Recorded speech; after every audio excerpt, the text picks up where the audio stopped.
Tuhan adalah gembalaku, takkan kekurangan aku. Saudara-saudara yang terkasih di dalam Kristus, selamat pagi. Salam jumpa lagi dalam Sabda Siap Saji Rabu 14 Juni 2023, hari biasa pekan ke-10. Marilah kita berdoa. Dalam nama Bapa, Putra, dan Roh Kudus. Amin. Allah Bapa Maha Kuasa, karya-Mu tetap terlaksana hingga saat ini. Buatlah kami semakin mengerti dan memahami bahwa kami tak dapat bertindak atas kesanggupan kami sendiri, melainkan semuanya terjadi karena karya-Mu.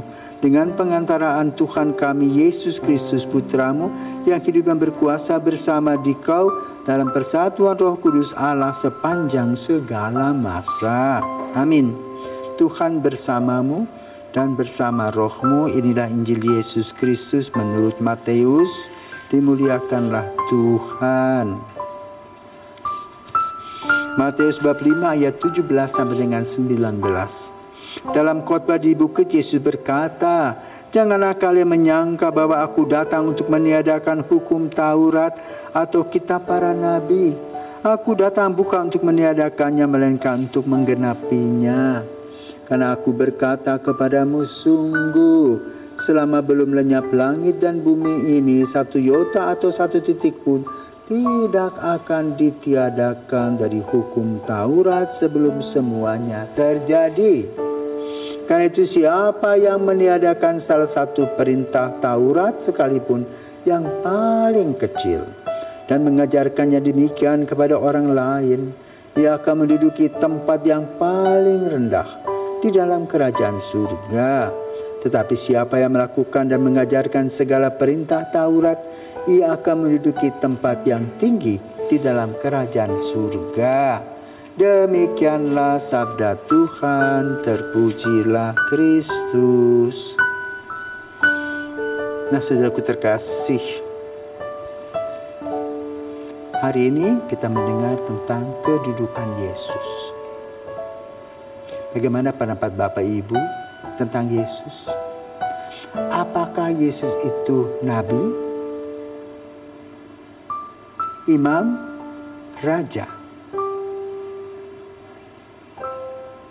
Nabi adalah pewarta kabar gembira.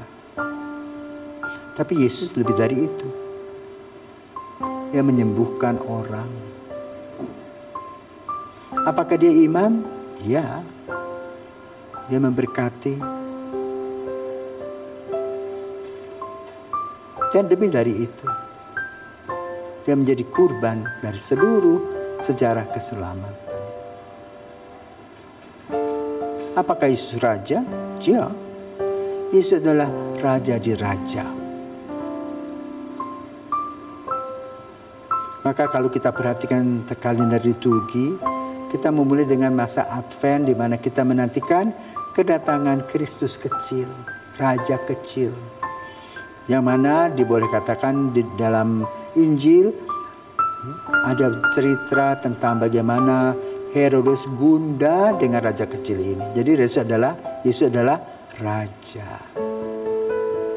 Kemudian kalau penutup minggu ke-33 masa biasa, kita merayakan juga Kristus Raja semesta alam. Raja di raja. Sering kita mendengar Raja Soto, ya, restoran Raja Soto, ya. Raja-raja yang lain. Nah, itu raja-raja ini bersifat duniawi. Ya, baru-baru ini kita juga melihat Raja Charles III sepeninggal Ratu Elizabeth. Itu berkaitan dengan kekuasaan raja.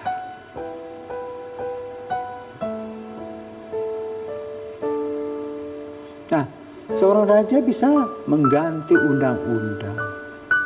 Tapi Yesus adalah orang yang menyempurnakan hukum. Hukum mana? Hukum Taurat. Ya, di mana Musa, ya, memulai dengan 10 perintah Allah. 3 untuk Allah, 7 untuk manusia. Maka 40 tahun Musa terus berkeliling dari satu tempat ke tempat yang lain, memotivasi orang untuk bekerja. Dan luar biasa Musa itu mengelompokkan orang-orang, ada yang pandai besi, yang pandai keuangan, tukang kayu, ya. Kemudian petani, peternak, ibu rumah tangga, wah pokoknya segala sesuatu Musa lakukan 40 tahun di Gunung Sinai. Dan dia menetapkan hukum, yaitu 10 perintah Allah, agar mereka ini taat kepada Tuhan. Walaupun banyak yang bolong-bolong. Dalam perjalanan sejarah keselamatan Israel ternyata Tuhan sudah mengirim nabi-nabi, raja-raja, tetapi tetap gagal. Maka digambarkan bahwa Yesus sebagai putra Allah dikirim putra mahkotanya. Tapi disalibkan. Inilah persoalan. Kenapa? Karena mereka mencurigai Yesus itu akan menghilangkan hukum Taurat. Maka pada hari ini Yesus berkata, "Aku datang bukan untuk meniadakan hukum Taurat, aku datang untuk menggenapinya."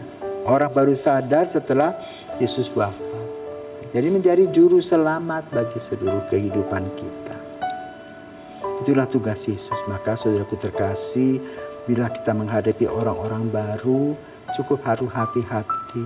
Jangan sampai kita langsung memberikan penghakiman. Ya. Tapi lihat dulu gerakannya. Orang-orang Farisi dan Saduki tidak melihat langgam Yesus dalam menyempurnakan ilmu, dalam menyempurnakan hukum Taurat, tapi langsung melihatnya sebagai orang yang bertentangan melawan mereka. Akibatnya Yesus dihukum.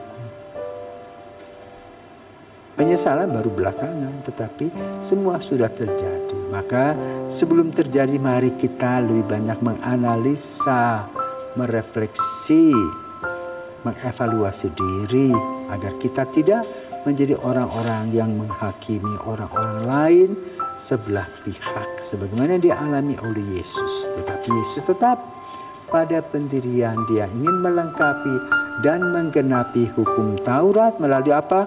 Hukum cinta kasih.